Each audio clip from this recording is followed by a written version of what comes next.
All right. Well, thank you so much, everybody, for joining us on episode 591 of Extreme Health Radio. Thanks for joining us. This is sort of a special episode that we have.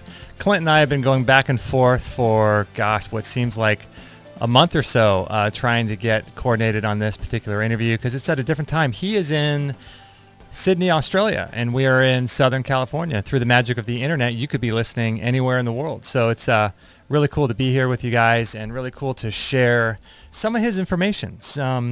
He's got a really tremendous story of healing and overcoming rheumatoid arthritis naturally, and he's developed a whole program, and we'll bring him on in just a second. So if you guys know anybody that has, I should say, whose body has rheumatoid arthritis, you may want to share this show with them because what Clint's doing is really, really cool. And I know people in my life that whose body has this particular ailment, and I'm just thinking of her, and she has tried everything. And so this is going to be a good show. We're really excited to have him on, and that's kind of what we do is we bring on people who have tremendous stories of healing, or doctors, naturopathic doctors, people who help other people overcome diseases naturally, and that's what we're all about. So we've got some cool shows coming up. You guys might want to check it out. Let's see. Coming up, we got Dr. Veronique, I should say her name, Desanu.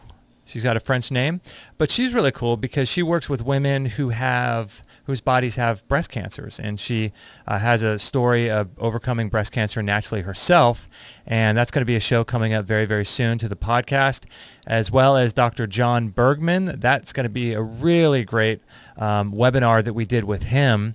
And then we did a really cool show with Karen Urbanek and about cellular biology. I could say that. And she says that your cells are alive, and she's got, when she was on, it was just incredible show. So if you're interested in natural healing and anything like that, this is the show for you. And we have Clint Paddison on right now. Let me turn his microphone up. And through the power of the internet, this is just crazy. Isn't this crazy, Clint, that we could be doing a show like this, and you're in Sydney, I'm in Australia, or I'm in California, people listening all over the world? It's crazy, isn't it?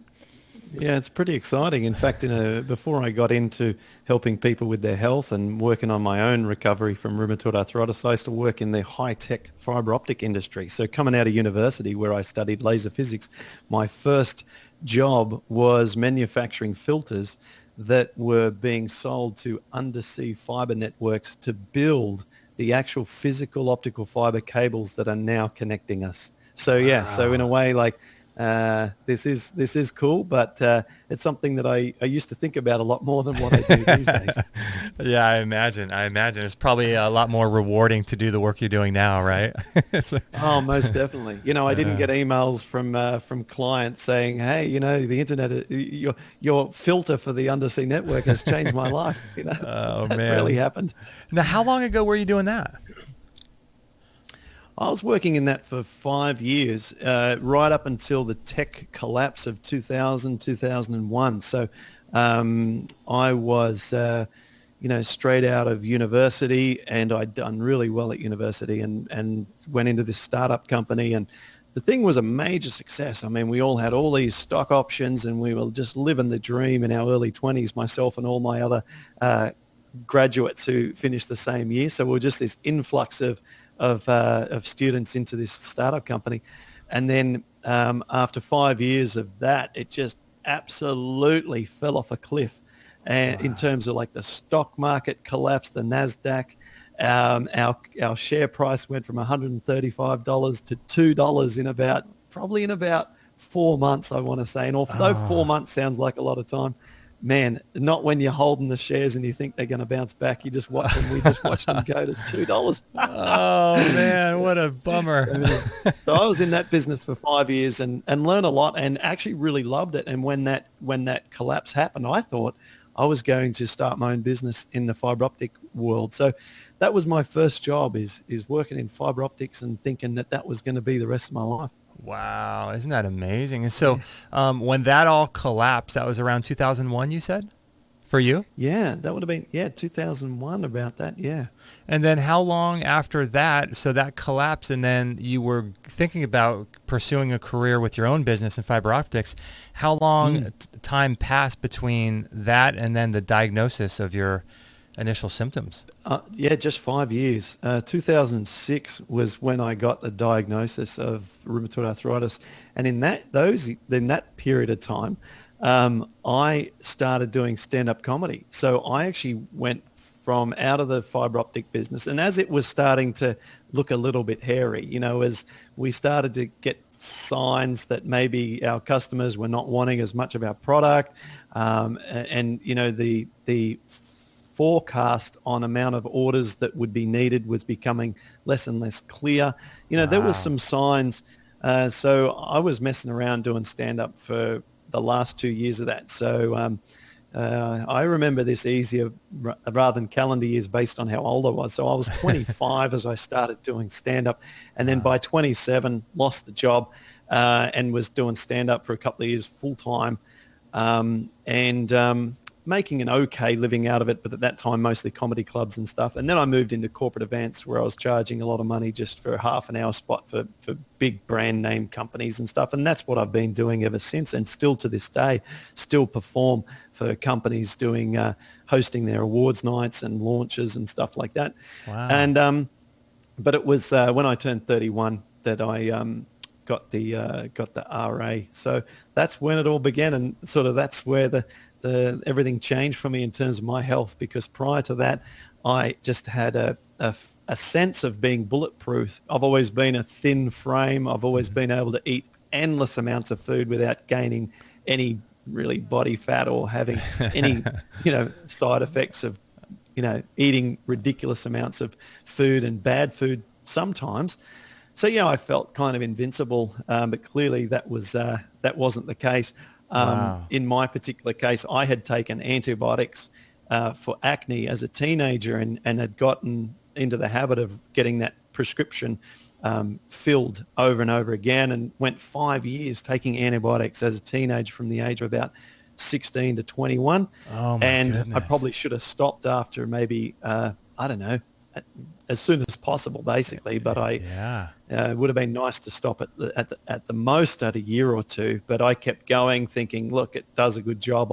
I don't see any side effect. But what happened Wow. is, in hindsight, it was those 5 years of antibiotics that messed up all my internal bacteria, killed all the good guys as well as the bad.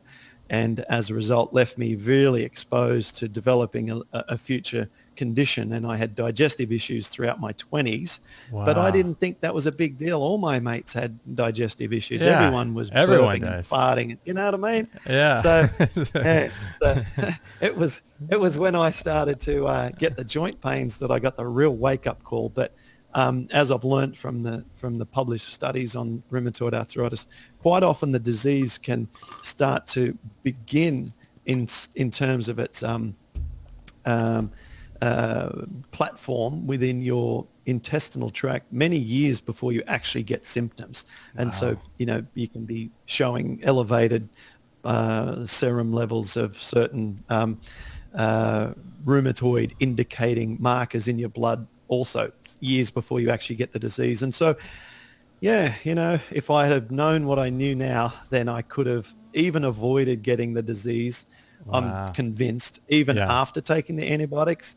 But anyway, I didn't, and that's what's happened. And so now it's my has become my cross to bear, but also in many ways, I think also a blessing, because I've learned so much and been truly able to help so many people that everything's a balance in life, right? So I've got great balance where I've been through tremendous agonizing pain, Oh but at the man. same time, I really genuinely receive the most incredible feedback from clients and work with people every day who are so grateful for the fact that I went through agony because I was able to learn so much and able to, I share just so much through my own podcast and through my mailings and my, social media. So just like yourself, out there helping people and trying to make people feel better and more healthy and my kind of whole approach is if you have maximum health, then you'll have minimum disease symptoms. And that's what I'm all about. So at this point, with your symptoms and things, would you be technically considered to be rheumatoid arthritis free? It's completely gone, or it's still in your body, but the symptoms are so low and manageable that you don't really feel too much? It's the latter, and it's Okay. well put. And so what we're aiming to achieve is it's not a cure, it's not remission. Both of these words I actually talk about in the book that I'm going to be finishing soon. So we can't have a cure, and we shouldn't use the word cure, because the cure would indicate complete permanency and the inability to ever see symptoms again. That would be a cure, at least in my definition. And I don't think that's the case, because if I was to go out and eat cheese pizzas and live off Kentucky Fried Chicken and stuff for the next few weeks, I believe that I could bring symptoms back into my body. And I don't like using the word remission either. I find the word remission feels like you're relegating a sense of control, because remission sounds like a very clinical term. And if you've achieved remission, you might feel good in that you've achieved something that your doctor's happy with, but it's possible to have remission and be on 5 different types of drugs. And that really doesn't suit my ultimate goal either. If you really want to get well, then you would hope to be able to do it and have as fewer drugs as possible. Maybe not in everyone's case 0 drugs, but certainly less than where you are when you begin to make these positive changes. And so I like using the phrase complete confidence and control over the condition. And what this means is that you're your own puppeteer. You hold the strings of how your body responds. And if you go and follow the guidelines and pull the strings the way that you know you should, then the puppet, which is the result of your actions, behaves exactly the way that you expect it to. And so that means ultimately having discipline. And it means discipline with your diet. It means having discipline regarding your exercise. It means having discipline if there's a few areas where you might need a couple of supplements. And although I'm not a supplement heavy kind of advocate, there are some clear deficiencies that some folks with rheumatoid arthritis have shown to have based on scientific studies. So if you're low in potassium, maybe you look at bumping your potassium a little bit. But on top of that, we also have to manage our stress. So, disease in general, I think, not just rheumatoid arthritis and other inflammatory arthritic conditions, ultimately all driven by some degree of stress, whether it be dietary stress or emotional stress or work stress, or even the stress that we get in our bodies that become tight through inactivity. So inactivity is a form of stress on our body that doesn't get loosened up, that puts stress on the lymphatic system, cardiovascular system. And so everything comes down to, in my books, being able to manage these aspects. And finally, I help people manage their medication approach, because some of the medications themselves actually cause more of the underlying condition. So you're literally taking a drug to suppress your symptoms that then worsens the underlying cause. And this is happening every day around the world with probably 50% of people with this condition. Wow. What are some of the most common drugs that people take for RA? Would you believe one that is often prescribed is antibiotics? So people take antibiotics quite often to suppress their symptoms. Now, it's unbelievable, right? Because they experience this sense of pain relief from having the antibiotics.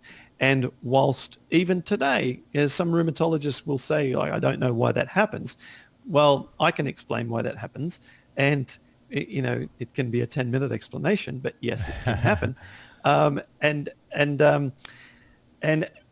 so that is one of the drugs. Now, another one of the drugs that is my nemesis, and I think this drug is often described by the rheumatology world as the best drug they have, but it's also the worst. And I've seen this quoted a few times, and that is prednisone. So that's the steroid, prednisone. Now, this drug is given as a bridging drug in between more long-term medications, things like disease-modifying drugs. So let me tell you, the world of drugs with inflammatory arthritis It's unbelievable. Oh, So wow. just to back up a bit, just to back right up, all right, the highest grossing drug on the planet is Humira. Okay, now Humira is advertised in the US. You would have seen it on TV. So it's not legal to advertise medications to the public in any other country except the US and New Zealand. Right? Isn't that I don't know crazy? why New Zealand still allow it, but apparently they Yeah. do. Okay, as a visitor to the US, I'm always absolutely shocked at how these kind of medications can be advertised to the public as if It's it's something crazy. that can build a desire in them to get on these drugs. Like, we should be building a desire to be as healthy as possible so as not to need medications, in my view. Right? Right? I know. It's so crazy. I think it was in the late Yeah. 90s that they started or they passed that law where now they can start advertising pharmaceuticals. But man, you never saw pharmaceutical drug commercials before that. It's crazy. Oh, right. Okay. Well, I didn't Yeah. know that it's only, well, I guess that's been around a long time, For based 20 on like years. 90s, but man, I mean, I can't see any benefit in that. How can it be good to create a desire amongst the public for something that, why should they start to believe that that's the drug for them based on an advertising campaign of people dancing around in their 60s and hugging, wearing white and beige pants and thongs on the beach? And of course, flip-flops, I should say to most of your audience, on the beach. And thinking that, oh, I got to get on that, when they don't know really what even causes their disease or how they can influence themselves. So look, the reason to that, of course, is there's so much money behind it. Humira is the highest grossing drug on the planet, and in 1 year, it did 8 times the amount of income that Wow. Avatar has made on the box office since its release. Avatar being the highest grossing film of all time. And so it did like $15 billion in sales in 1 year, Humira. So, Wow. I mean, there's so much money in this. Autoimmune conditions are the cash cow of the pharmaceutical world. I mean, there's so much money in autoimmune diseases that it's frightening. It really is unbelievable. Yeah, I was just looking up as you were talking the connections between Humira and cancer, and I think it has some effect on pregnancy as well, right? And Oh, you're you're it's only just scratching the surface there, Justin. I mean, yeah. they print on the actual formal side effects includes death. Oh my gosh. So is Humira the number one drug for arthritis? Is that really the number one drug that they give? It's certainly one of the most popular, and let's face it, it can get some life-changing results for people. Otherwise, I mean, that's the positive side that we also don't want to ignore. It changes the immune system, and so if your immune system is designed to eliminate things in the blood that aren't meant to be there and keep you healthy, if you have an extremely sophisticated drug that stops your immune system from functioning the right way, then you can not react to the particles that are entering your bloodstream from your own problematic digestive system. Wow. Now, you might be able to find as you're bringing up on the screen there, you might be able to find the comment that I made before, which should show up about the potential side effect of death. I think it will come up My there. goodness. I know. I'm just scrolling through these. It's just nuts. It's not the only one either. It's just a few of these biologic drugs have to include those. So anyway, now that's going to improve your condition. If you have told part of your body not to work properly, then you will get a better result if it's that part that's broken. The challenge, of course, and this is where it all becomes very unappealing, is that if your body then doesn't have a proper working immune system, you are then susceptible to catching every cold and to getting every, problem with your health that you would normally defend against quite successfully. So, and the main reason that I hear anecdotally from people on these medications coming off these medications is because they develop something like pneumonia, or they get another condition that is extremely dangerous for their health, and they have to come off these strong drugs, because if you don't, then you cannot beat the infection that you're up against, and you have to temporarily come off them so that you can have a chance of recovering, and then the people go back on them again, hopefully without another episode of a pneumonia or whatever it is that they're going to get. Yeah. Yeah. I've noticed on your podcast, you're doing a lot of work with people, helping them to overcome and get off of these drugs. It must be kind of a strange world for you, because for us, we just sort of promote no drugs at all for everything. We're kind of 100% natural, but you're helping people that either want to go 100% natural, or a lot of times people start taking the drugs and then they want to work with someone to get off the drugs. So you're in this kind of like hybrid world where you have to understand the drug side of it too, right? Yes, and it becomes a bit delicate for me because I never want to be ever in a position where I'm telling people what drugs to take and what not to take. All I do is I collect the scientific evidence that shows that this drug has been shown to negatively impact a certain part of the digestive system that we're trying to improve. And therefore, that drug is probably not one that, in my personal opinion, I would personally take. And that's the way that I always provide guidance, or at least opinion, I should say, about these things. If I put everything under the umbrella of, well, this is what I would do, then it's hard to sort of point the finger at me if people go and make decisions surrounding that. Because all I can honestly say is, well, if I was in that position, I would do this, and because this is what the science says, and so I'd probably follow the science on that. So, look, that's how I go about that. And then I point people in the direction of scientific evidence themselves and let them go and read the journal paper. And often reading a journal paper simply involves finding the one specific line that you want to extract from a summary or a introduction or something. So, So that's the fine line that I take with the medications. I think that it's so important that I'd prefer to walk that delicate balance than to not comment on it at all. Right. And so I'm happy to I don't believe I'm taking any risk when I talk about the medications, as long as I've got the data to back it up. Yeah. Yeah, it's logical. If that data is published and that data is out there and that data is printed in that tiny little fine print that you can't see, if it's there, then there's nothing wrong with talking publicly about information they've already published publicly on their side. So I see what you're saying. So in terms of like your own story, share a little bit about, because man, I think I stumbled across your TED Talk video, which is probably how many people find you, but I stumbled across that a couple years ago, and when I watched your story, and then you documented everything. So you showed pictures of your knee, and you showed, it was just incredible what was happening to you, and so fast. And so tell people a little bit about that and how bad it got for you. Yeah, how bad it got was just shocking. And if some of your audience have rheumatoid arthritis, then this is going to, be close to their heart.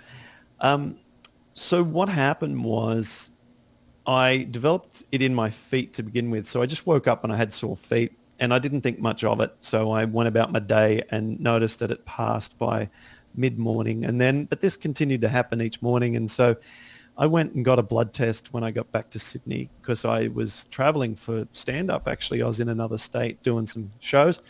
And I got back to Sydney and I had a blood test done, and the doctor sat me down and showed me the results and was very serious and sort of dramatic about it. Said, this is rheumatoid arthritis and you're going to have to see a rheumatologist. And I didn't know anything about it. No one in my family has rheumatoid arthritis. I'd heard of it vaguely, but I didn't appreciate that it was a really serious thing. I was naive to any kind of health problems, as I said, other than some acne as a teenager and the consequential digestive problems that I had in my 20s, which were more like a little bit of like indigestion from time to time, a little bit of more sort of blockages after eating certain foods like dairy products and things. Nothing that I considered serious. So other than those couple of things, I'd never had any kind of health problems, and I was a cross-country champion. I was sports captain at school, all sorts of things. Like, I considered myself to be unlikely to be the sort of person that ever got any health problems. So when I was told about rheumatoid arthritis, I thought, it can't be that bad. Then I saw the rheumatologist, and the message that I was getting from the medical profession and from looking online as well was that this was serious stuff. And sure enough, my body was responding in a very serious manner. Wow. The first real scare that I got, though, that really, like, I started to panic, was after a couple of months of having the condition and watching it from my feet into my hands and wrists and things. And I'd also had it really bad in my left knee, was then I started taking some ibuprofen for the condition. So my doctor knew that I didn't want to go on methotrexate, which is a disease-modifying drug that works the way that I mentioned before, where the disease drug stops the immune system from working the way that it should. I didn't want to go on that drug. Methotrexate's actually a cancer drug, so it's like a small dose of chemotherapy. And I thought, I don't want to be doing that. And he just told me it would probably be on for the rest of my life. Holy heck, Yeah. What else can I do? So he's like, well, just, try this ibuprofen, just take that for a while. It'll suppress the pain. And so after 3 weeks of taking the that's just a non-steroidal anti-inflammatory drug, of course. And after 3 weeks of taking it, I decided, I'm just going to try and stop taking this because I feel like it's not working as much. So I might as well stop taking it. But wouldn't believe, after I stopped taking the painkillers, my pain was at least 50% worse than what it was just a few weeks ago when I'd started taking them. And I had been sort of only steadily worsening, like maybe like 1%, 2% a week. And I had just added 50% of severity to my condition in just a few weeks by taking these painkillers. Wow. And that's when I panicked because I thought, I've got no options left. I thought taking the drug makes me way worse, and I had no idea why. It took me years to work out why after that. And yet, so I can't take the drug, but I have to take something because this is agony. And little did I know, it only got worse from there. That was like a couple of months into my, like 4 or 5 months.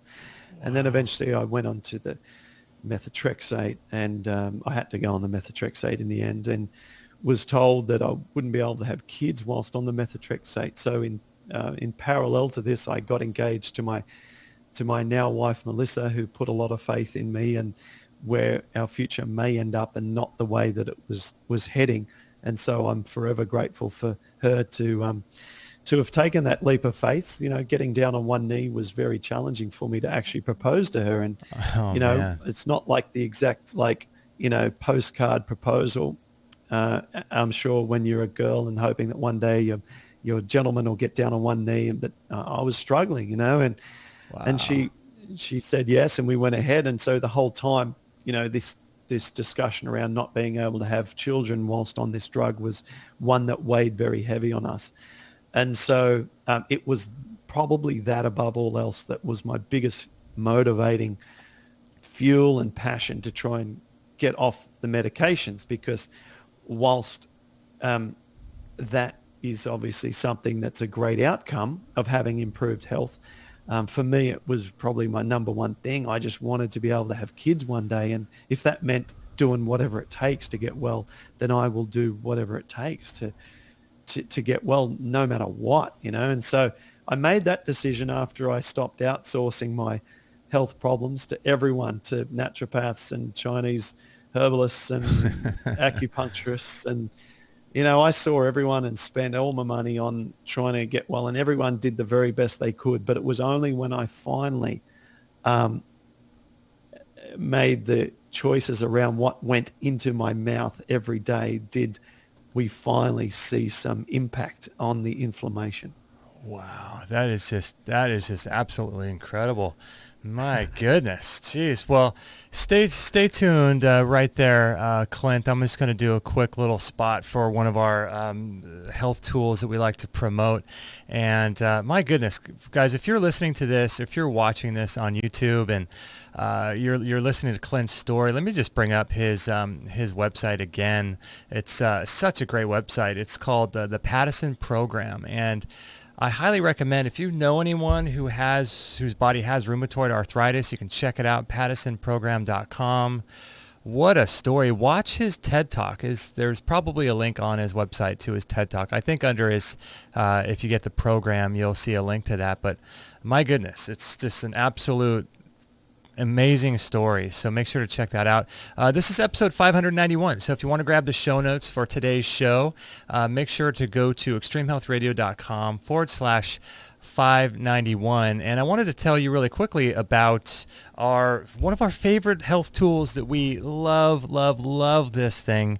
It is the Relax Far Infrared Sauna. And if you guys haven't looked into sauna therapy, there's so many great studies about how sauna and heat therapy and cold thermogenesis as well, bringing the body to a really hot internal temperature, helps to dramatically increase heat shock proteins, increase all kinds of immune stimulating abilities of the body. And I'm a big fan of sauna therapy. I do it every single day. It's one of our best sort of selling products that we have in our store is the Relax Far Infrared Sauna. And you're looking here at Dr. Rhonda Patrick and a lot of her studies that she has put together about sauna therapy and what it does for your immune system. And it's amazing because it helps to detoxify chemicals, heavy metals, and toxins and poisons that get stored in our fat cells. And so one of the things that Dr. Patrick was talking about was I think in one of the studies that she referenced, is that there's a 40% decrease in all-cause mortality for people that do regular hypothermia therapy every single week. So I think it's up to somewhere around 4 to 5 times per week. There's a 40% decrease in all-cause mortality. I mean, that's just crazy. So we love the Relax Far Infrared Sauna. That's the one we have. It's really, really great. You can see it in our store. There it is right there. And it's cool because it's portable. It doesn't cost $2,000, $4,000, and it uses far infrared heat, which is incredible for getting deep into your bones, and it heats up right away. That's one of the things I love about it, is that it sort of heats up right away, and so you don't have to preheat it for 30 minutes. You can lend it to a friend. Like I said, it's portable. It's just an incredible healing tool, and we ship them all over the world. They're just great pieces of equipment to have in your home. And so if you have the budget for it, it's one of the cheaper in terms of cost healing tools in as far as sauna goes, because sometimes those wooden ones go to $2,000-$4,000. And so we have a lot of really cool products like the sauna that I want to just tell you about. Let me go over to our store really quickly. You can probably see, let's show that real quick. We've got a lot of really cool products in our store, and that's sort of how we keep the show free. That's how we allow everything to be free. And we have the blue blocking sunglasses. We just talked to Andy Mant the other day over in Perth, Australia. So it's been a lot of interviews lately in Australia. And we've got the IMRS machine. We've got the Air Doctor Pro, the air purifier. These are all really great products. The Magnetico mattress sleep pad. So a lot of really cool products in our store. So thank you guys for supporting the work that we do. That's how we keep the shows free, and it's really great. So thanks guys for that, and make sure to go over to Clint's website and check that out, paddisonprogram.com. And so Clint, I wanted to ask you, I know before the show that I really wanted to sort of ask you, like, what were some of the foods that you talked about? You talked about before that it wasn't really until you dialed in the food that you were putting in your body every day. We don't think about that. A lot of people don't think about that when it comes to rheumatoid. But what were some of the foods that were giving you the worst reactions at that time?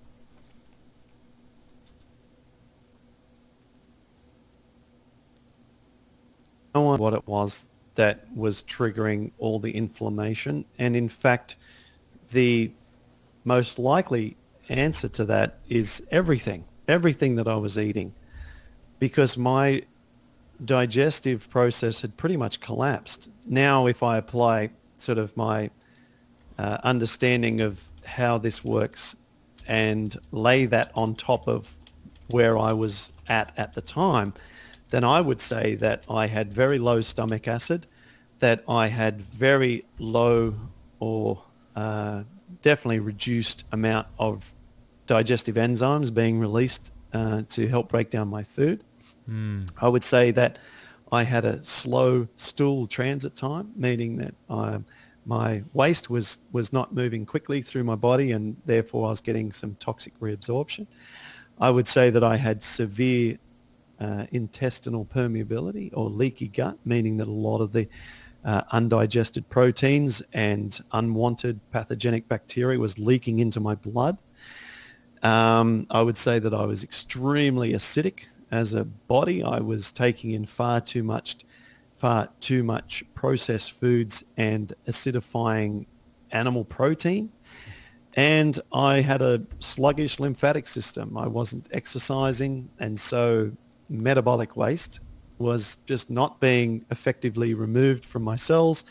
And a consequence of all this was just a perfect storm for anything going into my body not very well being processed and coming out the other end the way that it should. Oh my goodness, that's crazy. So how much of a percentage do you think those pharmaceutical I forget what those antibiotics that you were talking about for 5 years, like would you say 90% chance, 95% chance that had you not taken any of those, you would not have had rheumatoid arthritis, do you think?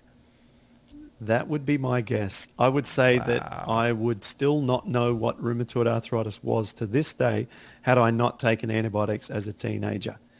That's my honest, strongest feeling. Yes. Wow. So the idea that the gut is playing a major role in this, we're learning more and more about the connection to the gut, to the brain, and then back and forth, and the brain receives a lot of its nutrients from the gut and vice versa. And so we're learning about this. But what's crazy to me is that, this whole study of the microbiome is, gosh, it's not even really 20 years old in terms of popularity. People have known about it for a long time, but it's not until the last 10 years even that people have been really looking into this gut-brain connection and in the gut into all health disease processes and things like that. And so do you think the gut is the number one causative factor for RA, people with RA? Yeah, absolutely. So let me explain my view on this. And so this can help to put more of a widespread approach of understanding rather than us, feeling satisfied that we can just say the gut or microbiome, which to some people might be non-specific or it might just be a little foreign. So let me put some pictures into this because I like to paint pictures so that people can visualize this stuff, and it helps to provide a way of remembering these concepts. And I'll do that using an acronym that I created, which I found helpful for me to remember this. And that acronym is BLAME. So I say, what's the blame here? What is the blame of the arthritis? Where's it coming from? And the blame has two A's in the middle. And that just happens to be because there's a few more things going on. So blame stands for bacterial overgrowth. So we have a bacterial overgrowth or a dysbiosis. We have a situation where there is not enough good guys and there are too many bad guys in as simplest terms as possible. And this bacteria is crucial. The bacteria help to make decisions about what is pathogenic inside your intestines to be prevented from entering the bloodstream, and what is acceptable, what should we allow into our bloodstream. Because at every moment as we sit here watching this, listening to this, me talking, you talking, whatever, everyone at this exact moment of time is moving stuff into their bloodstream from their intestines. It's happening all the time. And what should we put in and what should we prevent? Well, it's a crucial question because the intestinal skin has a far more important thing to do than our outer extreme skin that we look at, because if that gets cut, then that can heal quickly, and it's only a very small amount of problems that can enter our body through a small cut. But on our inside, we only have this single cellular layer that prevents everything that we jam into our mouth from actually entering directly into our bloodstream. So we need to make very intelligent decisions about what's allowed into our bloodstream, because you can imagine the catastrophic effects if the wrong things get into our bloodstream through inadvertently eating something that might be highly infectious or contain really bad bacteria, for example. So we have to get our bacteria right. Now, bacteria love to eat fiber and resistant starch. We just got to have the right gut bacteria. And again, fiber love plants. Okay, anything that comes from a plant is going to be beneficial to bacteria. And so I emphasize in our program as much plants as you can possibly eat. You can't do much better than eating plants. And I think that that's universally accepted. Eat more plants. It's a good idea. And so the next part of the acronym in BLAME is L, and that's for leaky gut. And so what's happening is that if we have a breakdown of our protective and intelligent bacteria, we can establish a condition of gut leakiness, which is a very, very common phenomenon. And in fact, we need to have a degree of gut leakiness from time to time whenever we are faced with a fight or flight situation. So if suddenly the lion jumps into our room right now, my body's not interested in digesting food. What it's interested in is getting the heck out of here. And so what happens is the body allows a lot of the food that's passing through your intestines to go straight into your bloodstream.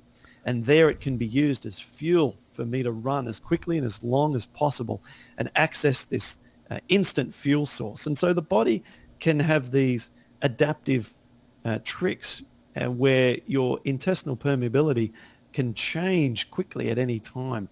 But under a general day-to-day state, we just allow small amounts of energy, glucose, into the bloodstream, and then we keep moving things along until they're small enough to pass through our what's called tight junctions in our intestinal lining.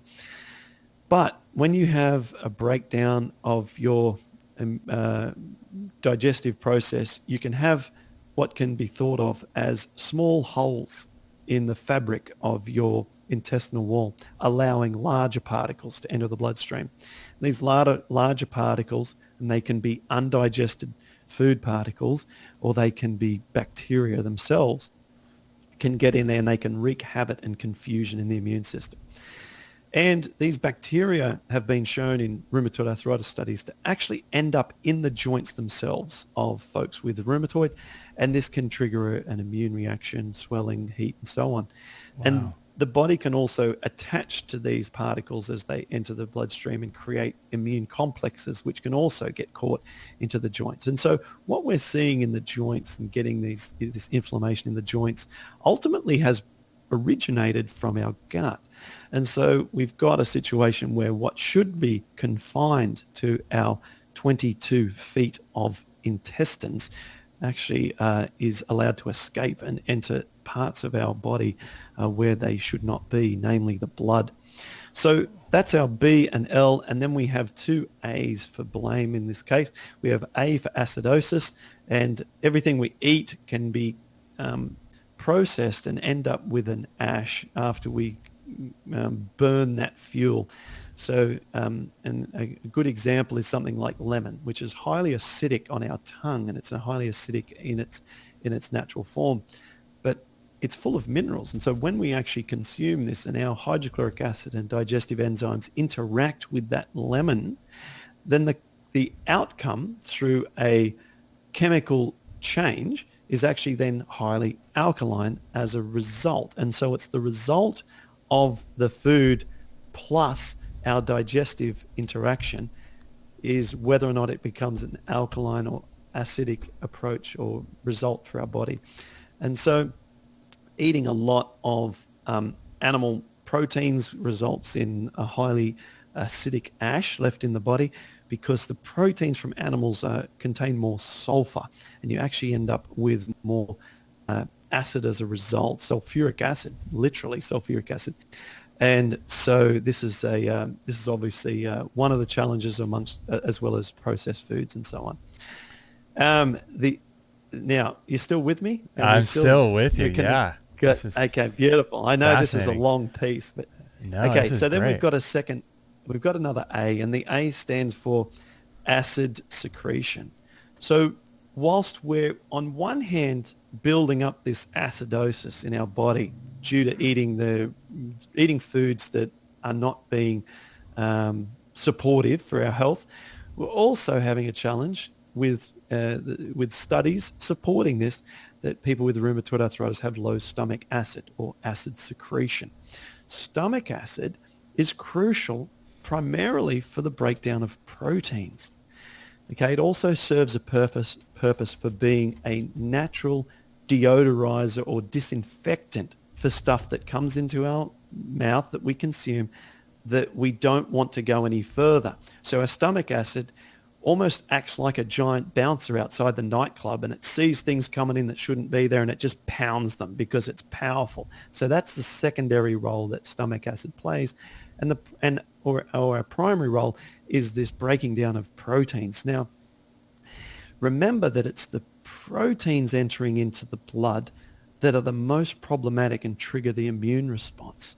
And so if we've got low stomach acid, then we've got problems coming at us from two angles. One, we've got the leaky gut, which is allowing proteins in.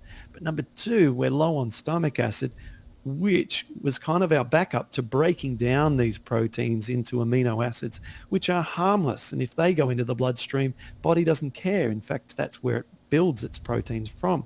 Wow. So this is where we're finding, this building this case for what's going on here and what the blame or the breakdown is.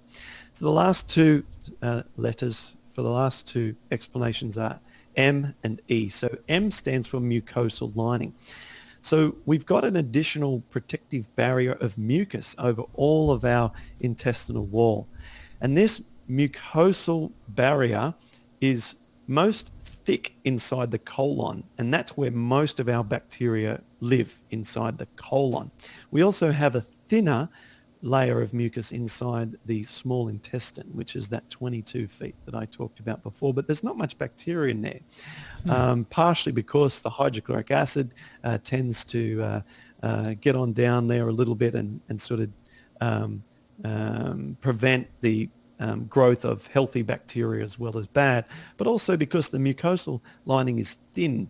And it's really when we get into the colon where you got a nice, thick, juicy amount of mucus that the bacteria can thrive in. That's where all the action's at. Wow. Now, drugs like prednisone are anti-mucosal.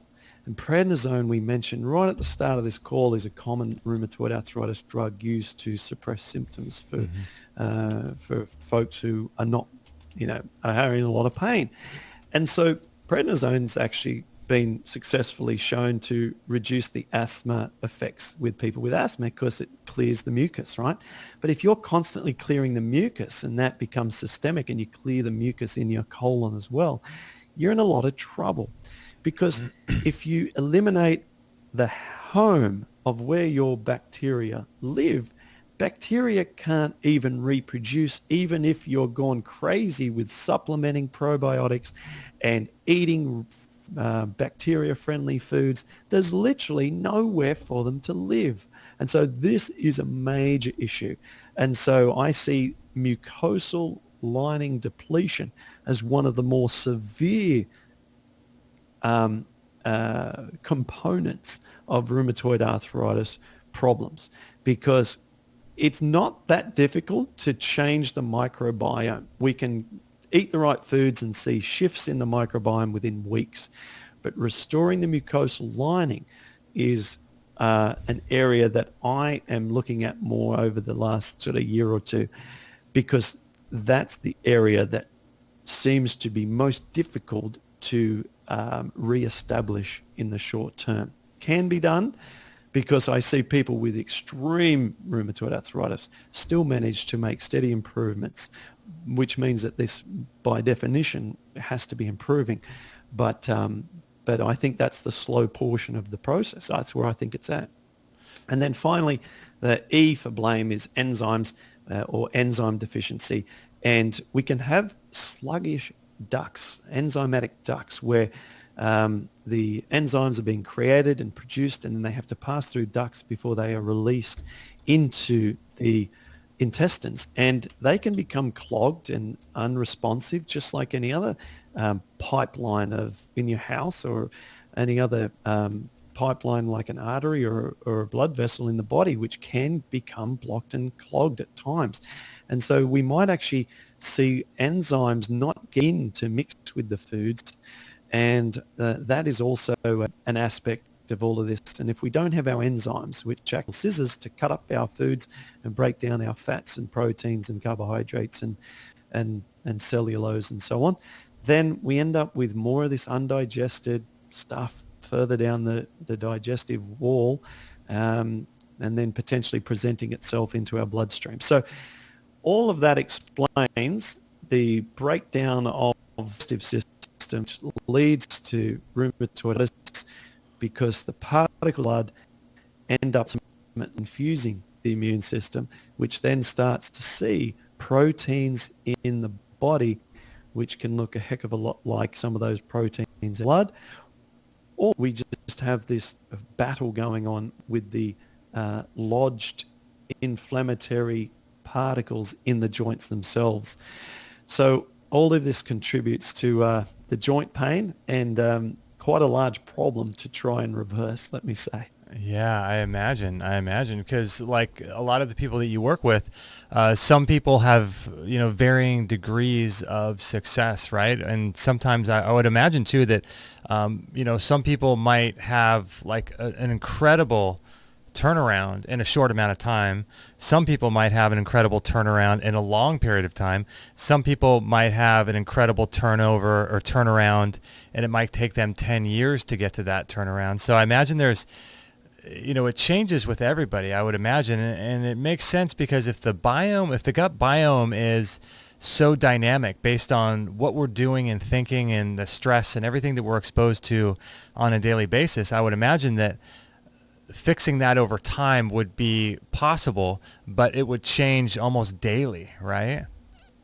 Yeah, it's so true. There's so many influences to the microbiome. So if you've got all of these variables and you are only trying to impact a few of them, but there are multiple others that are harder to have complete control over, then you're not going to only go success, success, success, success.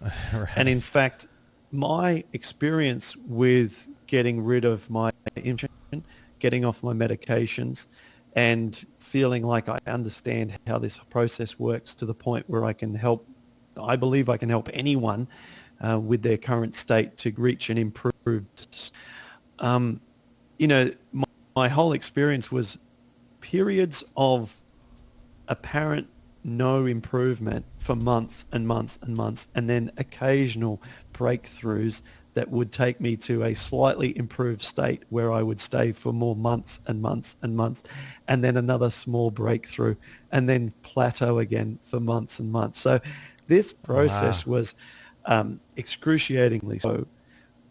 But the reason I had faith the entire time, and the reason that I knew that the gut was the answer and that I just had to keep persevering, is because of an experience I had where I one time in the early stages of changing my diet had food poisoning. And after food poisoning, where I then vomited and diarrhea for like a long period of time afterwards, and then a period of where I couldn't eat for 24 hours. After not eating for 24 hours and having vomited and diarrhea for a lot of that, I had gotten rid of virtually all my joint pain just from clearing my body of food. Wow. And I mean like so miraculously gone was the inflammation that it was like mind blowing. And that's why the first 2 days of our program is a 2-day vegetable juice cleanse, just of celery juice and cucumber juice. That's all you do for 2 days. And why do we do this?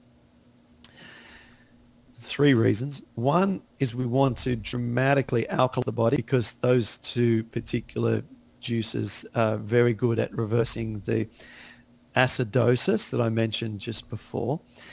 Number two, I want people to experience some absolute dramatic pain relief like they probably haven't had in years just by not eating, because when you make that connection, it's quite astounding that you just don't eat and you feel insanely better. You think, okay, this is amazing. And then the third part of why I do this is because it helps build trust in this process. Because if someone says, look, I'll do what Clint says for 2 days, I'll try this cleanse. And when they see the results they can get in 2 days, and that's something that they'd never experienced before, they then say to themselves, this guy's onto something. I'm going to do the rest of what he says because so far he's been on the money. So that's that's another reason that I do it. You know, doing the 2-day cleanse is not a indicator of whether or not people will ultimately get long-term success. In fact, in those 2 days, not a lot of enormous long-term healing will take place. A lot of it's just for the reasons that I said, just having the experience and building compliance for the rest of the program and getting a bit of pain relief or a lot of pain relief for a few days. Mm-hmm. And that's why I do it. So, yeah, and it's powerful. So, you know, and as you said, some people can get profound results in a short period of time, and some people need a long period of time to get profound results. And the reason that it's so variable is because of all the things that we've been talking about, because there's so many things wrong with the digestive system of someone with rheumatoid arthritis, and we don't know which aspects of those areas are most compromised. And so if it's the mucosal lining, I believe that is a long-term project ahead. And people who've been on prednisone for many years, they are the most difficult for me to get fast results with. I always warn them, look, this is going to be a long-term project. And same with people who've been on antibiotics for many years. There's a process that some people follow. It's called the Brown protocol, which is an antibiotic treatment protocol. And again, in my personal experience, working with people who've followed that particular approach for many years, they can also take a long time to see results, because if you've wiped a lot of your bacteria out in your gut, you're in a similar kind of difficult starting point as someone who doesn't have a lot of mucus in the inside the colon, because that's where they need to live. Yeah, that's fascinating. So you have to restore the mucosal lining. You have to restore the gut permeability, and as well as the bacteria. So there's a lot of things to work on in terms of, you know, healing the gut. And, you know, have you found that there's a spiritual, emotional aspect to all of this? Because, you know, a lot of people have traumatic, you know, events that happen as a result. And then from that, they might get some sort of, you know, diagnosis of something, or some disease process could start as a result of, you know, some emotional upheaval in their life. I'm sure you see that a lot, right? Yeah, absolutely. And whilst what I think that does all still kind of can fall under the one umbrella of stress, you know, and I think it's an emotional stress, any kind of, you know, as you say, like upheaval or like big event that happens in life that throws us off balance is going to put a lot of pressure on the immune system. And something else that we haven't mentioned that pops to mind now is the hormonal connection as well. Now, 60 to 70% of people who develop rheumatoid arthritis actually are female. And what we see is that there is a strong connection to the hormones and inflammation levels. So each month, more than half of females experience a rise in symptoms right around the time of their menstrual cycle. So we see this for a lot of females. Over half every month they're experiencing more symptoms with their rheumatoid arthritis during the period of their period. And we noticed that anecdotally as well, a tremendous number of females get diagnosed with rheumatoid arthritis shortly after they give birth. And what happens is there is a precipitous change in hormonal levels for females after they give birth, as all of those elevated estrogen and I've forgotten, but the other hormones, I've forgotten. Is it progesterone? Yeah, levels, I've forgotten, I apologize.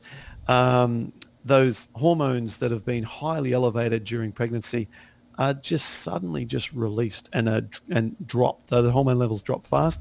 And what is seemingly occurring is that there seems to be a link between that sudden shift in hormones as well and the onset of rheumatoid arthritis. So hormones are playing a role as well. A lot of females develop rheumatoid arthritis around middle age, around about years where they're going through menopause. So no one knows all the answers. I certainly don't know all the answers, but I can observe things through all the people I work with and the studies that I read, and I know what works. And that's I think what matters the most is what I'm good at is getting results. So I can look at a situation, and whilst no one in the world, including myself, understand all aspects of this condition, if we can get results, that's crucial, and that's most important to people, and that's what changes lives. So, if I can push a few people in the right direction of getting good results, as I know we're sort of running a little short of time, but I endorse as much plants as possible. We want to eat as much whole food plant foods as possible. I personally believe a plant-based diet is preferable for this condition, and people can approach that as far as they want to, and go all the way if they wish.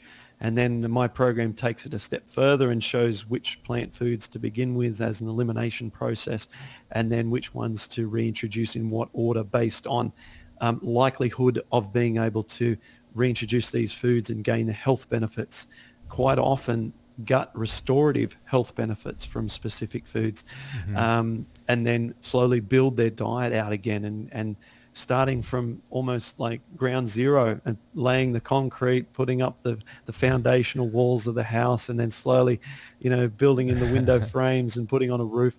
We rebuild the digestive system by starting all from basics again. And the process is hard. Our program's bloody hard. There's no doubt about it. And if no one's up for a challenge, then forget it. Just keep taking the drugs and keep doing what the doctor says, because you got to want to change. You have to really want to get well, and you have to want to get pain down and get results, because our process is difficult. But at the same time, you quite quickly get used to the foods and you get used to the discipline. And when you get results, it's extremely motivating and you feel better. I say most people can halve their pain within 2 weeks. Now, that's pretty good, right? And that's typically what I tell people they should expect.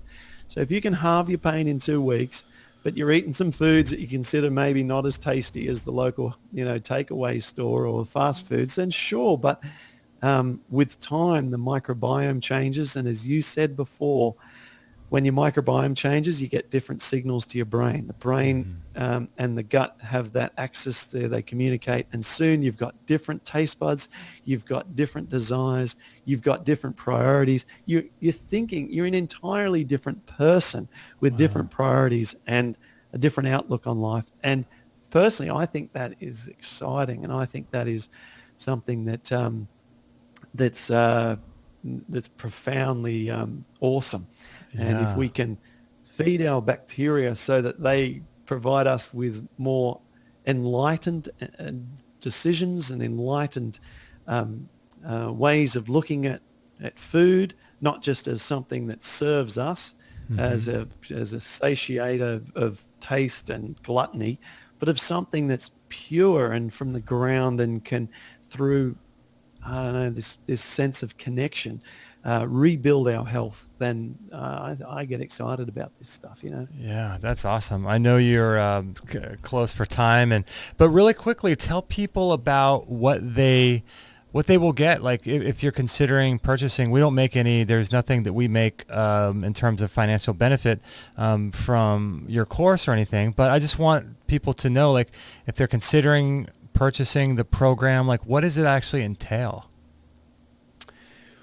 It is a start to finish, step-by-step, full course that has training videos around all aspects of how to reverse rheumatoid arthritis and inflammatory arthritis in general. So it's not just rheumatoid, but if people are faced with conditions like lupus, ankylosing spondylitis, psoriatic arthritis, and the spectrum of inflammatory arthritic conditions, then what we do is we have a step-by-step guide to follow where we show you what to eat, how to exercise, what supplements to take, which ones to avoid, which medications to talk to your doctor about, and which ways are best to reducing, minimizing external stresses. Now, a lot of this stuff is going to come across when you begin as extremely well simplified, but I think that that's important. Like, for example, when we talk about how to exercise, one of the key things we want to do is create some sweat every day. When we begin to sweat, we have elevated our heart rate and activated our lymphatic system to the point where we're starting to eliminate toxins. And so we just want to really dial that in. And every day we want to get into a position where we can sweat. Now, it can be as simple as buying a $120 exercise bike secondhand from eBay, setting it up in the spare bedroom or garage of your home, and getting on it for 20 minutes.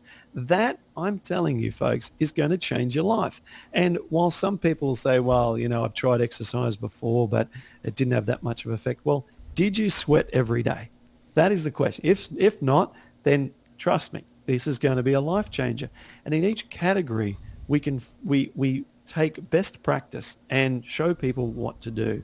Staying on exercise, for example, with each aspect of the physical body that's inflamed, whether it be the shoulders, knees, ankles, feet, fingers, wrists, whatever it might be, if we have inflammation there, we've got some simple tools, exercises, video training around how to reduce those aspects of inflammation. And in each case, it can be vastly different. For example, how to reverse inflammation in the feet is a completely contradictory approach to how we might go about it in the elbows. And just to give you sort of examples, in the feet, we don't want to specifically exercise these. We don't want to be pressing into them hard by walking barefoot on rocks or on sand if we've got a lot of inflammation. Whereas the elbows love to be challenged. Elbows need to have specific weight-bearing exercises applied to them so that we can build the muscles, the connective tissues up to protect the joint and to get blood moving through the joint area and to get that synovial fluid moving around and to create good integrity and strength around the elbow. So there's some examples of how we need to be really specific about what we're doing here so that we can get great results. And obviously with the diet, there's so much information around that. And we answer all the frequently asked questions like, well, where do you get your protein if you're not eating animal products? Mm-hmm. What about this and what about that? And you know, I've been at this now for answering people's questions from all over the world, you know, virtually every day. And so there's not an angle or question that I haven't come across before. And so we've got an extraordinarily in-depth frequently asked question guide with videos and training. So I do feel that we offer something absolutely tremendous for the small amount of investment that people will make to get the program. And for those people who haven't got $100 to be able to you know, go through this, what I consider life-changing approach, we have a podcast as well. And listen to our podcast. Like Justin, if you like Justin's podcast, but you've got rheumatoid, well, we spend all our time just talking about rheumatoid. And so you can add that to your playlist as well. And, you know, in this sense, you can extract all this information from me without having to spend anything, which I understand as well. So, I hope that's helped. It's called the Paddison Podcast. You'll find it on iTunes. That's awesome stuff. And so do you have anything in the works, any new plans, any new projects? Yeah, thanks, man. We're working on this book. We've been talking about it for a long time. Our product is entirely digital at the moment, but people just want to have a book, and I get this all the time. Yeah. And I can totally understand that. And, you know, writing a book is funny how creating digital content and publishing things quickly and so forth comes very naturally, and I think it's just a sign of our digital age. But writing the book is sort of has that sense of authority and formalness, and a little bit of once it's done, it's always going to be out there. It's harder to change. Right. So it's taken me longer to put the book together than anything else that I've worked on in this space, and but that's okay, because I want it to be just a definitive, authoritative manual for people with this condition that can be put not only on the table at home and followed by everyone with the condition, but my visualization and my picture for the future is this book will end up in every rheumatology office around the world and have every page dog-eared and marked and highlighted, and that the rheumatologist, when they see a new patient, will be able to pop the book down in front of the person and say, look, you also should read this book. Go and get yourself a copy. It's on Amazon. And it could be something that you want to look at as well in parallel to the medical treatment that we'll take. And I would hope that the doctor would be able to say that if you follow this, you may need less drugs, and you may be able to also improve other aspects of your health, such as your high blood pressure and your, pre-onset type 2 diabetes and so on, which all we've seen improve on a plant-based diet. So that's my view of the future. And I'm writing the book in a way that isn't critical at all of the medical community or the medical approach, but rather puts everything into balance. And I'm aiming to be able to be endorsed by the medical profession. And that's why there's 250 scientific papers referenced in the book. So every time I make a statement about a certain aspect of the digestive system and its relationship to rheumatoid arthritis or physical exercise, there's a reference. Here, check it out. If you don't believe me, go to it. And I'm hoping that my vision will come true and that this thing's going to be rock solid. Wow, that's amazing, man. A lot of work getting all those references. That's crazy. It's crazy, crazy. But I'd already put in so much of that work already, because I have already a PDF called A Guide for Rheumatologists, and that's available on my website. People just go to pattersonprogram.com/GUIDE. I think it's there. It might be guide for rheumatologists, but I think it's /guide. They'll be able to download that for free and take that to their rheumatologist as a printout.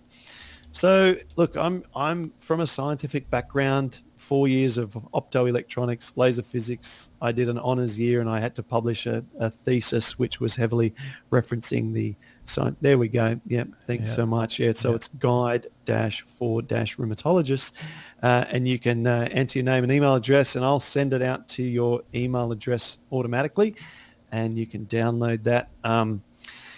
It's all there. It's all there. People talk about, why don't you do a scientific study or do a clinical trial on the Paddison Program?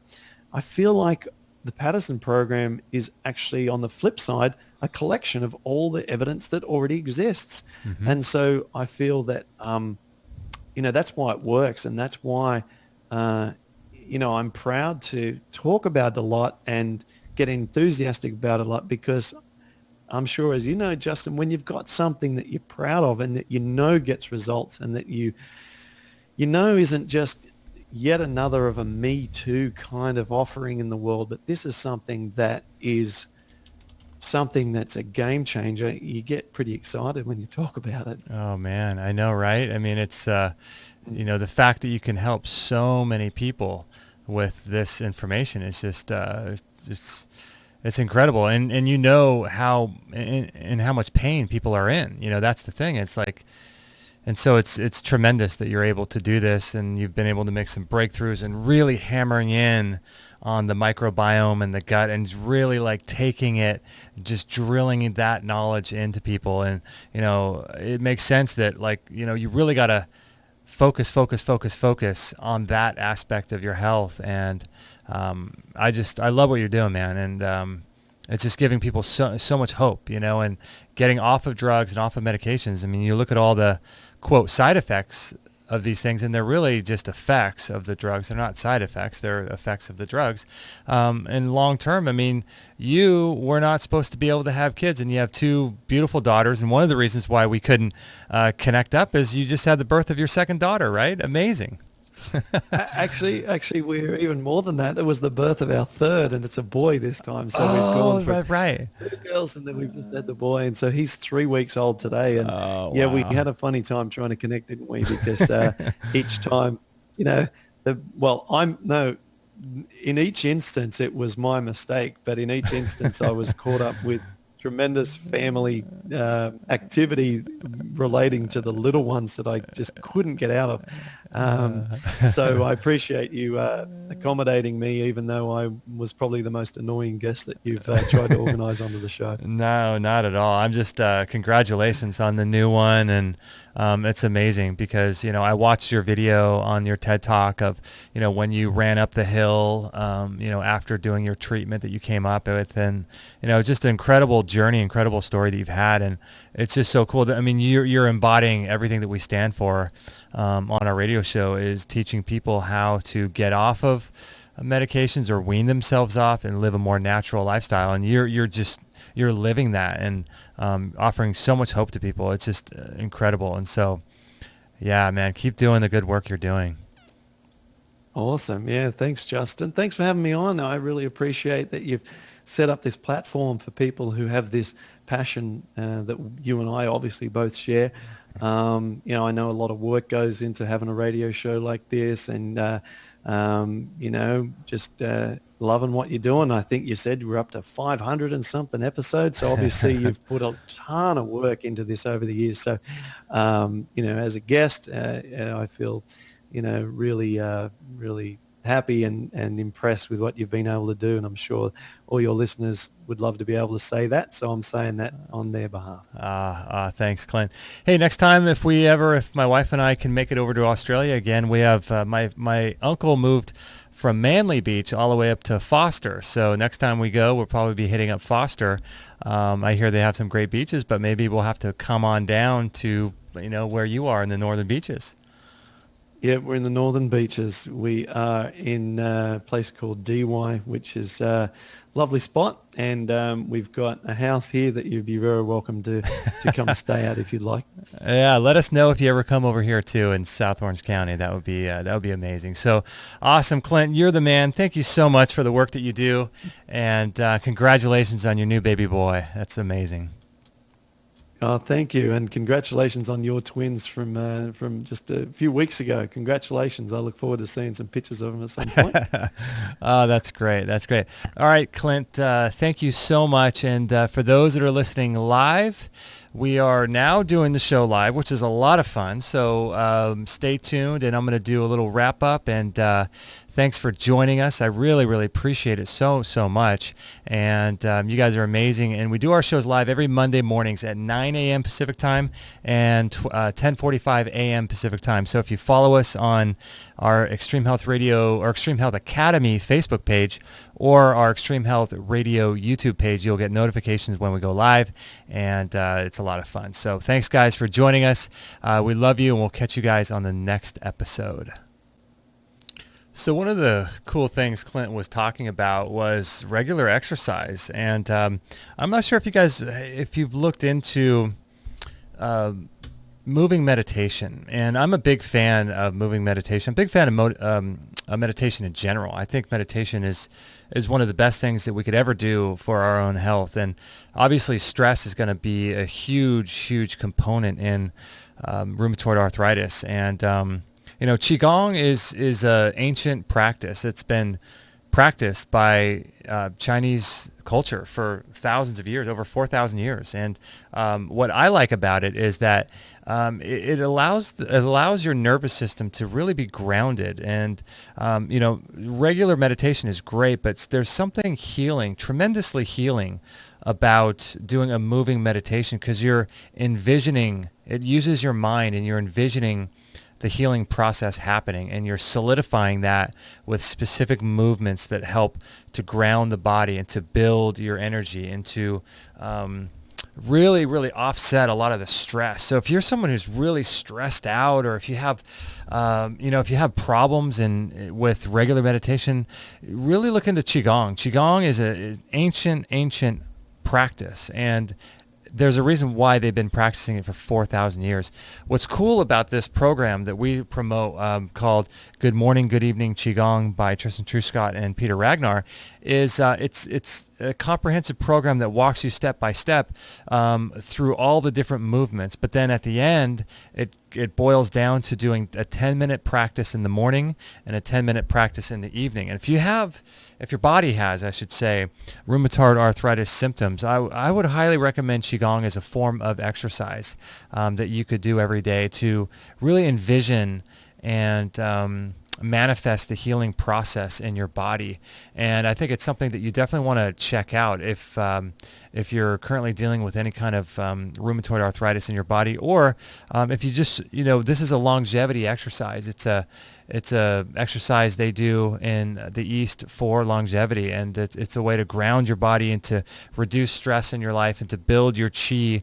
The Chinese talk about the qi is this invisible life force that is sort of gets depleted by every single thing that we do in our life. So if we're living a highly stressful life, and it's really putting a lot of stress, and a lot of cortisol is being released in your body, and you're just really tense all the time, that's depleting your qi. And sometimes certain people might say that there's a certain amount of heartbeats that you have for a lifetime, but other people say no, that's not true. You can elongate your life, and you can have incredible lifespan by engaging in these anti-aging practices like Tai Chi or Qigong. I'm a big fan of Qigong. I think it's just it's an incredible sort of daily discipline to do. So go over to our store. I'll show you our store right now, and you can check that out. I mean, it's just really great. Really great product, and I'm really a big fan of it. And so check out our store if you guys want to learn more about the Qigong course. I highly recommend it. It's just a great just a great program, and I'm really proud to tell people about it. I'm really proud to promote it. It's just a great thing. So how did you guys like that show with Clint Paddison? I mean, I just got off the line with him. We did, probably another half an hour or 20 minutes just talking about different aspects of his life and this amazing thing. I mean, the doctors told him that he wasn't even supposed to be able to have children. And so now he's got 2 girls and a boy, and look at the tremendous change he's been able to make in his life. I mean, like I was telling him, I'm not sure if I said this on the air or off the air, but man, he's just the embodiment of everything that we talk about on Extreme Health Radio.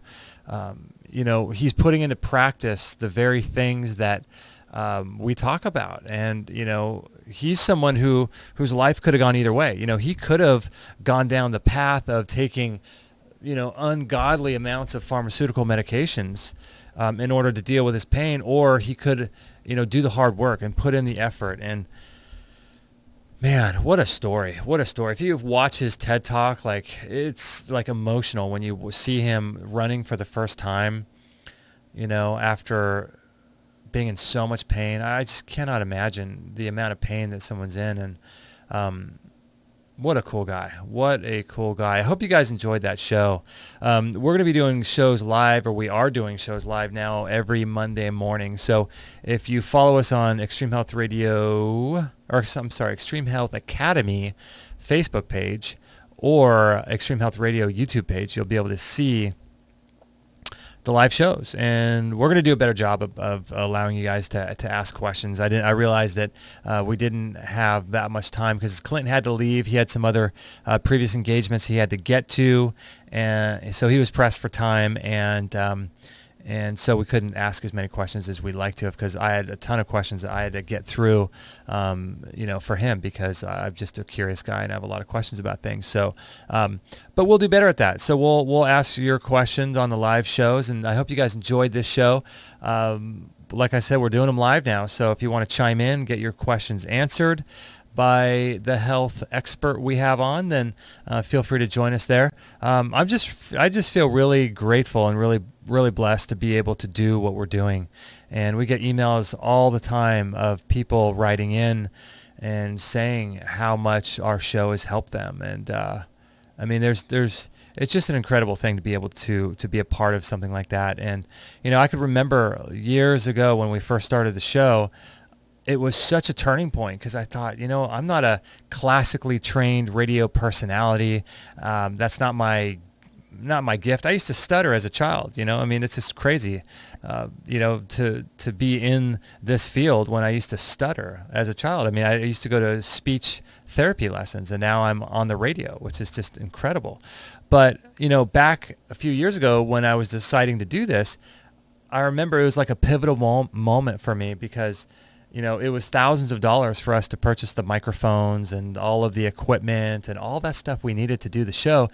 But there was no way to know if this was something that I would be good at, or if I would like, or that would be popular, people would listen to it. I had no way of knowing that without first spending all the money to get the equipment. Now it's a little bit different. You can get really good equipment for a lot less money. But back when we started the show, it was like, what a risk this is. What if I do the show and I just hate it, or I'm not good at it, or people don't like to listen to it, or it's not popular. But man, as I continue to do the shows, I'm more and more excited about it. I'm more and more interested in it, because like, what's more interesting than helping people regain their lives? I mean, for me, it's like, it's not really about health as much as it is about personal development, personal growth. And, health is just a means to an end, right? It's like, it's not something that you focus all day, every day on your health. It's what is your health allowing you to do in your life? So a lot of times what happens is that we get, in our life, we're just so sort of taken up with just trying to get to baseline, just trying to keep ourselves from sinking in the water and drowning. Like, we have so much pain in our life, and we're trying to overcome so many health conditions, and there's so many assaults to our health too, that it's you spend your whole days just trying to get out of pain. But then really what happens after that? Like, what happens when you're out of pain? What are you supposed to be doing in this world? What is it about life that excites you, that gets you pumped up, and gets you out of bed in the morning, and all of that? There's so much more to health. Health is just the default state we're all supposed to be in. But unfortunately, because we abuse our bodies and we live in environments that are so incredibly toxic, that we cannot get to that even baseline level, to up to zero. We're living in a negative state all the time, -5, -10, -20, and we can't even get up to zero. But what we're supposed to be, our default state, is supposed to be a +10 or +20, and we're just fighting just to not be in the negative space, trying to get up to zero. But we should be having optimal, abundant levels of health, with endless amounts of energy, so that we can go live the kind of life we're supposed to live. And that's really what Extreme Health Radio is about, is how do we do that? How do we put into practice these things that we're talking about, so that we can have that great default state of health, that energy, in order to go do and pursue our dreams, in order to, perhaps for you, maybe it might be quitting school, or joining a school, or getting rid of your boyfriend or girlfriend, or choosing to not associate with friends or family that are negative and disempowering, and then choosing something to replace that with, which is going to be something that you're really positive about and really excited about, because that's really what it's about, is how can we all do something that is fun and that is exciting and that helps people. And if we all pursued that, whether it's a vocation or just something we do in our spare time, man, what an incredible world we could have if we all did that. And that's what Extreme Health Radio is about. It's not about health. It's about, what does health buy you in your life. And unfortunately, I think what happens is that we have to focus a lot of time on the health piece, because once you do that, then your mind starts opening. At least for me, I mean, I know that when I started focusing on health, I started realizing, like, wait a second, how come we're not being told about all the stuff that we're talking about on our radio show? How come you hear ads on the radio and on TV? You watch ads for pharmaceutical companies, and they're trying to get people hooked into the field of taking medications their whole life, like Clint was talking about. I mean, why is that? And then you start really opening your mind. And for me, it's like, I love to do things that are a part of, physical. I love to travel. I love to surf. I love to work out and go hiking and spend time outdoors and all that kind of stuff. But I also have an equal intellectual love for and passion for spiritual growth, for personal development, for learning as much as I can, and learning what is really going on. What are we doing on this earth? Why are they keeping certain information from us? Why do they want us on drugs? And why are they trying to go after adults now for vaccines? What's the overall agenda? Why are they doing all these things? So for me, that's an intellectual pursuit that is incredibly fun to sort of, with an open mind, pursue, so that we can kind of figure out why we're here and what's the real agenda, and how to look at that information and still be empowered. Like, a lot of people look at that information and think, like, gosh, we're up against the 8 ball, right? There's governments in place, and there's laws in place, and corporations in place that are trying to hold us down. But when I learn about stuff like that, I think, wow, what an incredible time to be alive, because we have the tools these days to be able to spread a message, whatever message we want, whatever disempowering message we want to spread, or whatever empowering message we want to spread. It's possible now for just a random person to have a network of millions of people. And so what other time in history is that possible? What other time could we have done this and affect the lives of thousands of people? I mean, the sheer ability for us to go online today and to watch podcasts like this, or watch other programs, and not have to watch CBS News and NBC News and CNN and Fox, but we get to watch programs like this, or other podcasts that are just doing amazing things. I am all for people starting their own podcast and putting it on YouTube and putting whatever information out, because the way I look at it is, if you put out a podcast like that, it could be about hiking, mountain climbing, it could be about anything, makeup, whatever it is. Whoever is watching that is not watching Fox News. They're not watching CNN. They're not getting bombarded with mainstream media. So I'd much rather have someone watching a podcast or listen to a radio show about anything else, mechanics, cars, construction, than watching that stuff. Because that stuff is it's designed to disempower you. It's designed to create that hook and that feedback loop where you're always going to seek out a dopamine response from looking at the latest news article and the latest thing to kind of hook your emotion and get you involved into whatever story they're trying to give you. And always that story is going to be one of disempowerment. It's going to be one of, you're not good enough, and here's the solution, this disempowering drug that you can take. And so I'm really, really excited about the fact that we can get messages like this out there to people. It's incredible time to be alive. And I encourage all of you listening, start your own podcast, start your own YouTube channel, do something that changes the world for the better. That's what real health is all about, is getting people inspired to take action and to start doing things that are going to help other people and elevate humanity so that we can live in a better world, so that we don't have to be beholden to corporations and governments for everything that we need and want in our life. So that's how we do that. We do that through personal growth, through spiritual development and spiritual practice. That's how we do that, is working on ourselves. Whether that's motivation or meditation or qigong practice or sitting in the sauna that I referenced earlier, or online learning, whether it's any one of those things, is empowering yourself. If you get on a program of cutting off all media from your life for 1 year, if you just do like a total 1 year transformation program, that means not reading any news articles, right? Not reading the obituaries, not reading disempowering news stories that are going to try to get you hooked into their drama, whatever drama they're trying to get you in. If you cut all that stuff out, then you start working on your friends. You cut all your negative friends out. Your family members, you can't cut them out, but maybe you can spend less time with all the negative people in your life.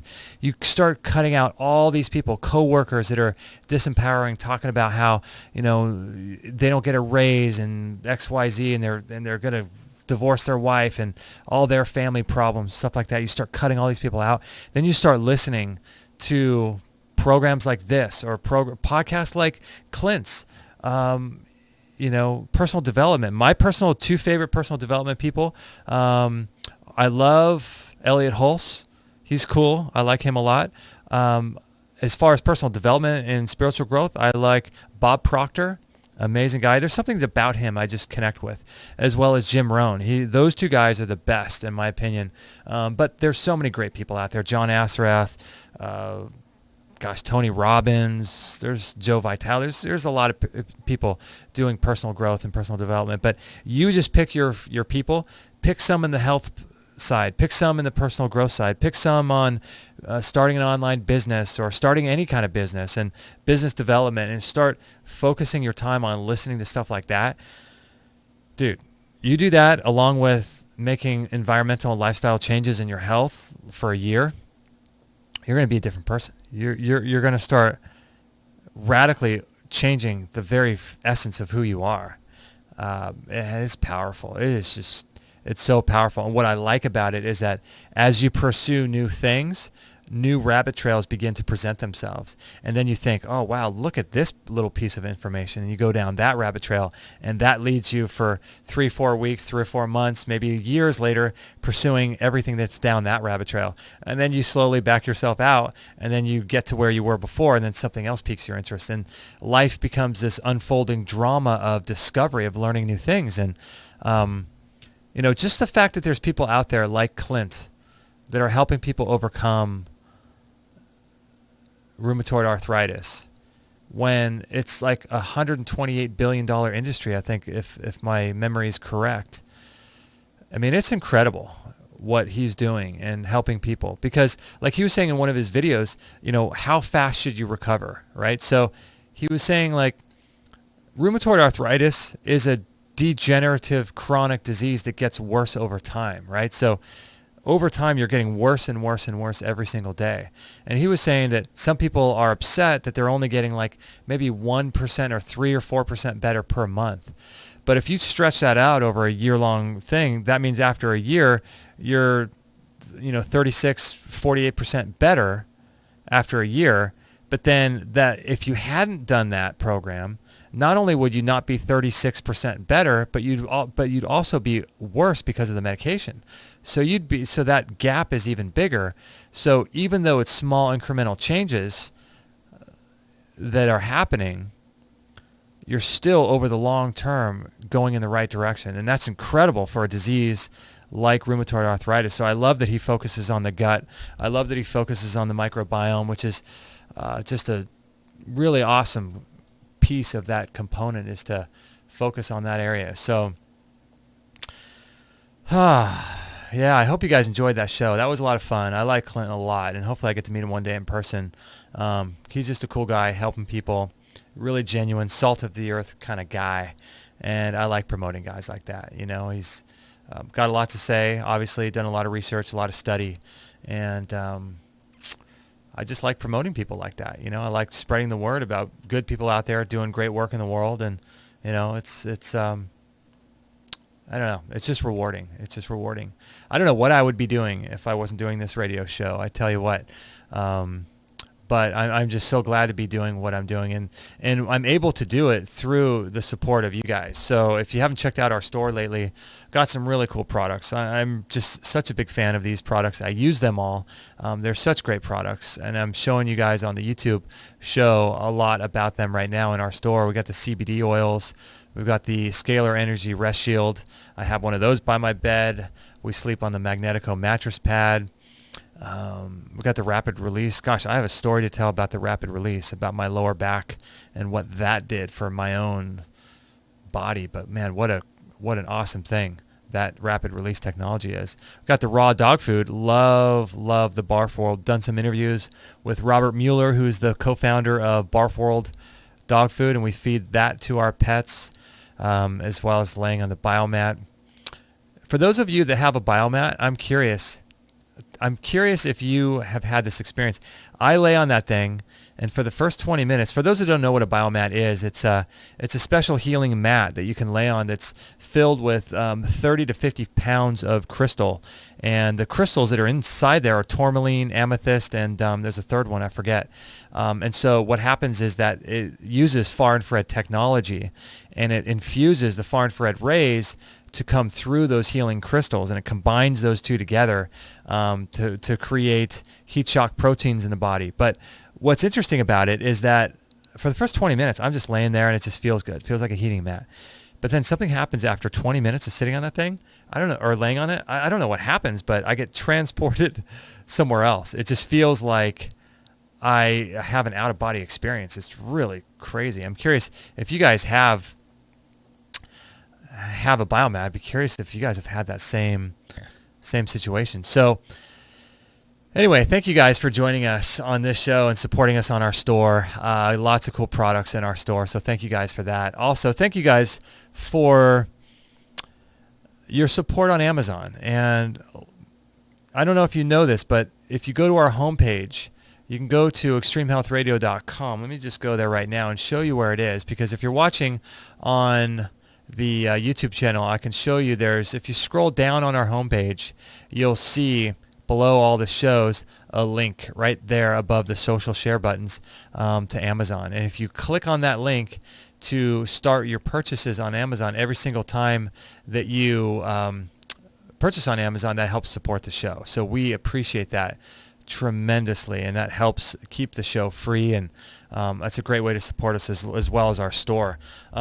Also, many of you guys are supporting us now on Patreon, and we're looking to increase the amount of people that support us on Patreon. And Patreon's a cool place where you set up an account there, and you can it takes like literally about 60 seconds to go to Patreon and put in your credit card. And what happens is that you can support us on a per show basis. So right now we're doing about 2 or 3 shows per week. So that's about, 10, 12 shows a month, something like that. But if you want to donate like, $1 a show, but you want to set a cap of like only $5 a month is what I want to send. So once a month, $5 will come out of your account, or $1, whatever you set the cap for, and that helps support the show. So it's a great way to help support us on a monthly basis, and we appreciate all you guys that support us on Patreon. And what I'll do is I'll put a link there if you guys want to do that. But one of the best ways for you guys to support us is through our academy. But I don't think of this as a way to really support us. This is a way of getting information that is going to help take your health to the next level. Such a big fan of this academy. We just wrapped up a 2-hour Q&A call that we did yesterday that we do every single week. We do that twice a month, and then we do a Q&A call with Dr. John Bergman twice a month, and we're going to start bringing in other practitioners to the academy. So we're going to have this huge database of disease processes and health challenges that you might have, and answers for those. We're going to, it's just, I'm so blessed to be a part of it. And what's cool is we do monthly health challenges every single month too. So we give away prizes that only Extreme Health Academy members can win. So if you're an Academy member, you get the option of winning prizes. We've given away a sauna. We've given away a Vitamix blender before. The prizes change every single month. And so if you're an Academy member, you can join and you can win those prizes. And it's just a really awesome thing. And some of the things that I have up here, this is pretty interesting. If you're listening to the audio podcast, I'll just read a couple of these here for you. Check this out. An average cost of a severe heart attack is $760,000. The average cost of cancer drugs are $10,000 to $30,000 per month. The estimated lifetime cost incurred by an older individual living with a stroke is $100,000. A recent study found that in the last 5 years of life, the cost of a person with dementia, on average, totals more than $287,000. That's in 2010. People with diagnosed diabetes incur average medical expenditures of about $13,000 per year, or about $7,900 is attributed to diabetes directly. Researchers have found that the overall cost of asthma treatment is $18 billion every year, with the average person spending about $3,000 to $7,000 in treatments. Nursing homes can cost up to $227 per day, or $6,900 per month. Whew. So what we're teaching inside the Academy is just biohacks and incredible in-depth courses that are there to help you take control of your biology and to help you mitigate the damaging effects of living in EMF-ridden Wi-Fi environments that are designed to rob our health from us. And we need these mitigation strategies. So the Extreme Health Academy is just a place where we're offering all of this stuff that we're talking about on Extreme Health Radio, how to do it, how to put it into practice. That's what we're talking about in Extreme Health Academy. And there's an amazing forum. Thousands of members are in there talking and sharing what's working for them. There's a tremendous community. We're releasing live content every single month, courses, quick tips videos, so much information. So I'm just proud to be a part of it. I mean, I know it was my idea, but I feel like it's taken on a life of its own, and I'm just proud to be on the bandwagon, on the path of that, and I just feel honored to be a part of it. But just know that your body's designed to heal, and your body's always trying to find homeostasis. And what Dr. Massey says is that we are perpetually healing. Our body's always healing. Regardless of what label a doctor has given you, you are always healing. Always, always, always. So just remember that and start removing the obstructions in your life that are preventing that healing from happening. So you have to look at every aspect of your life, spiritually, mentally, emotionally, and physically. What obstructions are there that are preventing my body from healing? Because at some point in your life, you were healthy and happy and fine and had abundant energy. So let's replicate that. Let's get back to whatever that was. So this is where spiritual and personal development and growth and personal spiritual work comes into practice. How to reclaim that level of health for yourself. So that's what Clint's about. That's what we're about. And we love you guys so much. You guys are amazing. I'm just truly honored to be a part of this show and to be here with you guys. So thank you for listening. Thank you for watching. Thank you for sharing our show. Thank you for being a part of everything we have going on.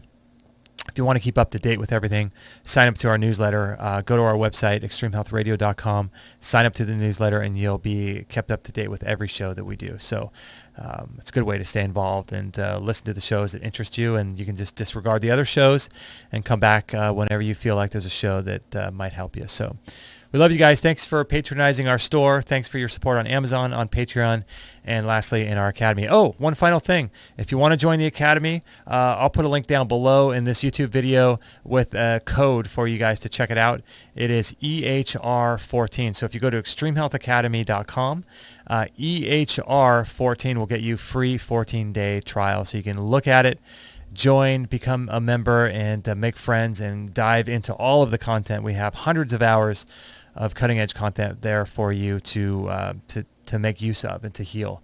So EHR14 at extremehealthacademy.com will get you 2 weeks for free. So we love you guys. Thank you for joining us.